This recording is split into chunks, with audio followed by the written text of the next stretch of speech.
Hello everyone, and welcome to the book review. So this is the Eddie Dickens Trilogy by Philip Bardaw. It is an amazing series. This is just the first 3 of 6 books, all in one. So the first book is called Awful End, or A House Called Awful End, and I finished it last night. It is chef's kiss. Amazing. So just to give you a little taste of the narrator's voice and just the silliness of this book, I'm going to read to you the first page. And if you hear crunching, I'm sorry, my rabbit is eating his vegetables under this couch. So, Episode 1, Crinkly Around the Edges, in which Eddie Dickens is sent away for his own good. When Eddie Dickens was 11 years old, both his parents caught some awful disease that made them turn yellow, go a bit crinkly around the edges, and smell of old hot water bottles. There were lots of diseases like that in those days. Perhaps it had something to do with all that thick fog, those knobbly cobbled streets, and the fact that everyone went everywhere by horse, even to the bathroom. Who knows? It's very contagious, said his father. And catching, said his mother, sucking on an ice cube shaped like a famous general. They were in Eddie's parents' bedroom, which was very dark and dingy and had no furniture in it, except for a large double bed, an even larger wardrobe, and 32 different types of chairs designed to make you sit up straight even if your wrists were handcuffed to your ankles. No furniture, except all of this grand assortment and 32 different chairs. And the book goes on in this absurdist way of following every tangent, describing everything and turning it on its head, and just talking to the reader. So this was originally written as letters to, I believe, his nephew, and the principal would read the letters out loud to the school just because everybody loved them so much, and got turned into a book. And so there are illustrations in here that are quite fun,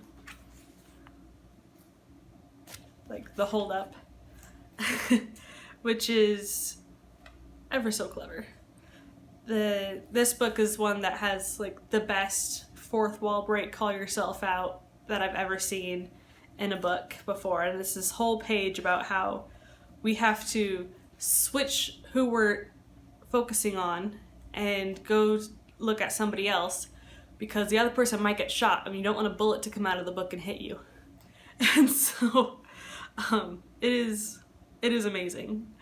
The characters are Mad Aunt Maud and Mad Uncle Jack, who are taking care of their great nephew Eddie Dickens while their parents are being cured by Dr. Muffin. And it is just fanciful tales of them trying to get from Eddie's house to the great uncle's house. And so shenanigans ensue, and there's an orphanage involved, and it's just great. So highly recommend it. And I'm about to read book 2, which I don't remember. I know we had book 1, and I read it a lot as a child. So I'm about to read book 2 and 3. So here we go. So I just started reading book 2 called Dreadful Acts. So let me show ya. If I could flip to it. Book 2 of the trilogy, which is actually 6 books now. But the author starts right off the bat and is just so full of his voice. And so I would like to read to you the first page and a half. Episode 1, Here We Go Again, in which a hiss becomes a boom. Eddie Dickens woke up with a shock. An electric eel had just landed on him from the top pocket of his great-uncle's overcoat. And one thing that can be guaranteed to be shocking is electricity. Eddie sat up. "What's happening, Mad Uncle Jack?" he asked, for that was the name he called the thinnest of thin gentlemen and the beakiest of beaky noses, who was leaning over his bed.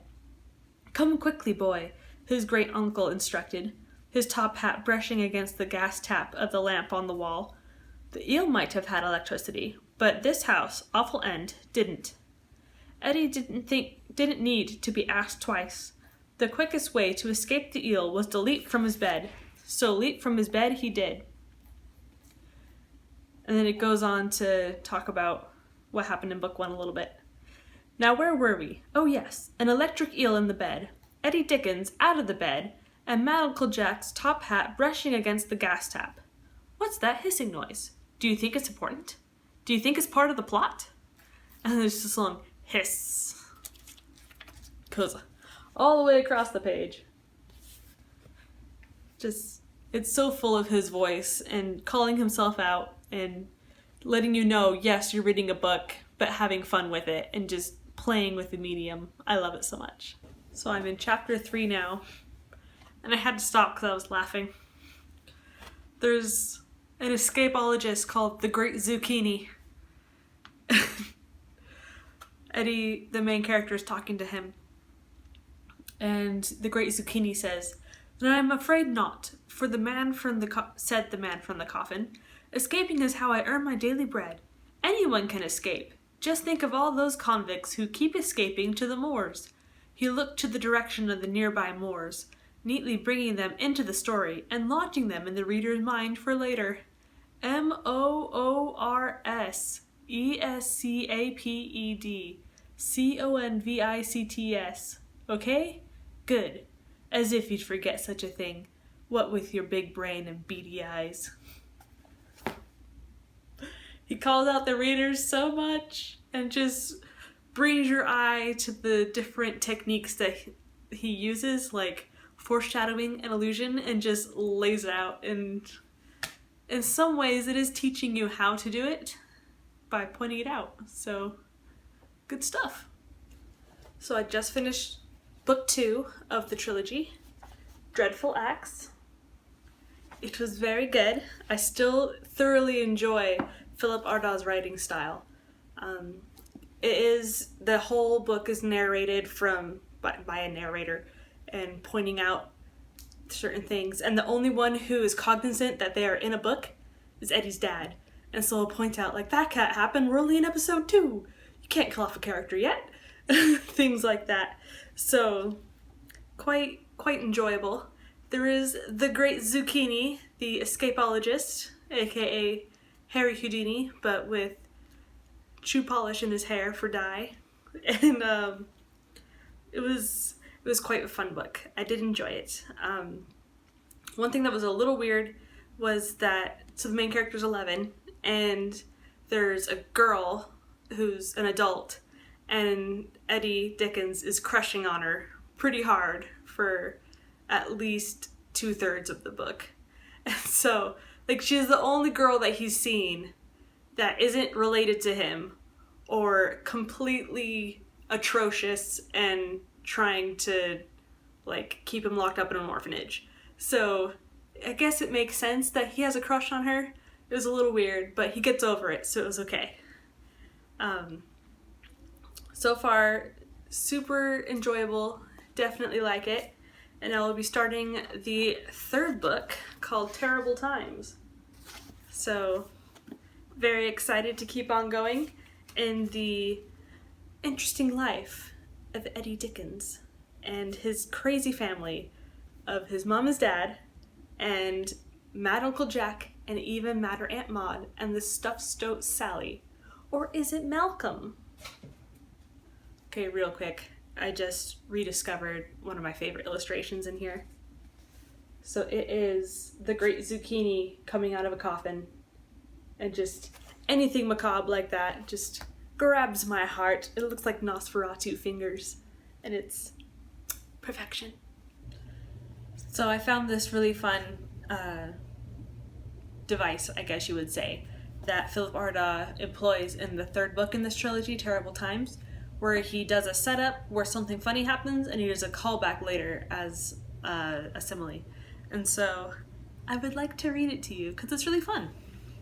So this detective inspector has had this full-on conversation with Mad Uncle Jack and hasn't noticed something in particular. And so it goes,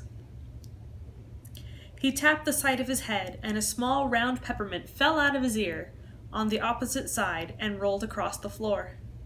The policeman was more startled than Mad Uncle Jack, who simply assumed that the detective inspector had a head full of them.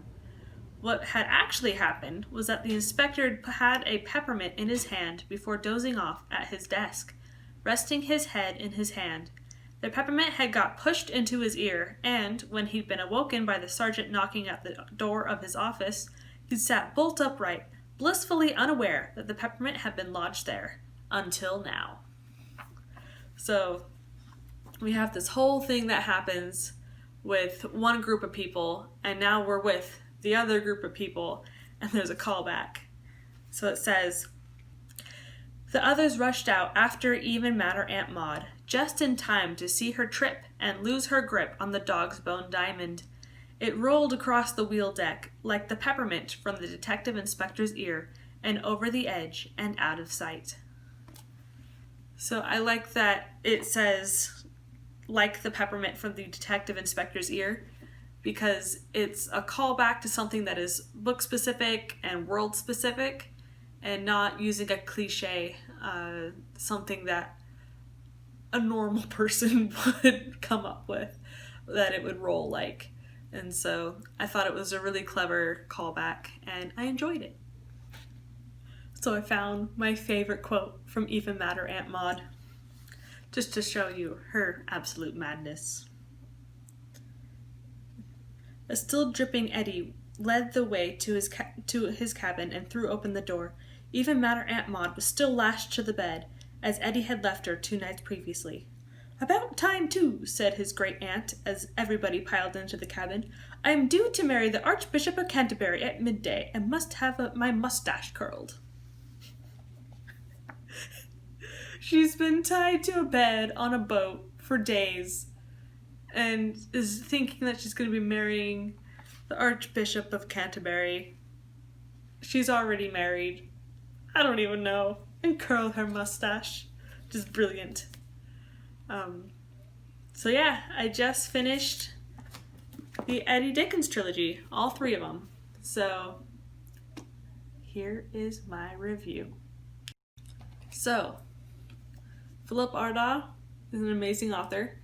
If you want to study anything that's very voicey, like has a very distinct author voice, I highly recommend his works. These ones in particular, I haven't read any of his other ones yet, but his voice and his breaking of the fourth wall all the time and talking to the reader is very, very fun, and having some of the characters being cognizant of being in a novel or referencing something in the future and explaining it, and like in the future of world history, like what's been invented yet as compared to what's been invented in the book, and defining his words that he's used. Like in one part he's explaining that the knife glinted evilly, but is the knife really evil? What I mean to say is that it glinted in the moonlight. But what is moonlight? It's just light reflected from the sun on the moon, so it's not really a moonlight. It's just like, it's so fun, and it goes off on all these tangents, and it's great. I highly recommend for middle grade readers, and for adults as well who want to study just author voice and how to break the fourth wall and how to have fun. These are very fun reads, and the author actually references the illustrations that are in the book, and at one point references what day he's actually writing the story down, and references, do you think my editor would want me to reference my previous book here and put a plug in? And it's so off the cuff, and it's really, really fun. I definitely recommend these books. The first one is my favorite. The characters are a little bit more insane, and there's a little bit more gross humor in the first book, which not like poop jokes, but like there are characters that do disgusting things that are just mad. Like the characters are more insane in the first book, And so I really enjoy this series. So highly recommend.